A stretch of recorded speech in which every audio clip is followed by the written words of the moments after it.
Action. Vikram సినిమాతో తెలుగు సినీ ప్రపంచంలో అడుగుపెట్టి అనతి కాలంలోనే అద్భుత విజయాలు సాధించి తండ్రికి తగ్గ తనయుడు అనిపించుకున్నాడు కింగ్ నాగార్జున. ఎప్పుడూ ఒకే రకమైన మోస పాత్రలు చేయకుండా ప్రతి సినిమాలో కొత్తదనం చూపించి ట్రెండ్ సెట్టర్ గా నిలిచారు నాగ్.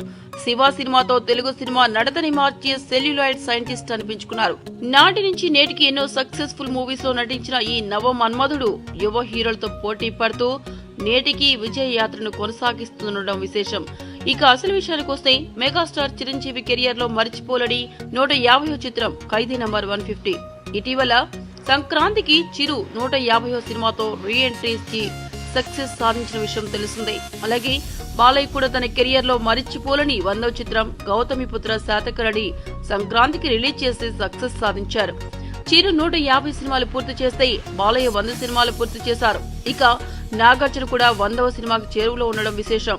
అయితే నాగార్జునుని 100వ సినిమా గురించి అడిగితే ఫ్యాన్స్ లెక్క ప్రకారం రాజుగారి గది 2 తర్వాత చేసే సినిమా 100వ సినిమా అంటున్నారు.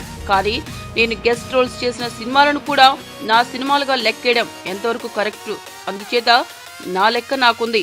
నా 100వ సినిమా ఏమిటి అనేది నేనే అనౌన్స్ చేస్తానని తెలియజేశారు. ఇటీవల నాగ్ మీడియా మీట్ లో మాట్లాడుతూ నేను ఇప్పటి వరకు 96 సినిమాలు చేసేశాను అని చెప్పారు.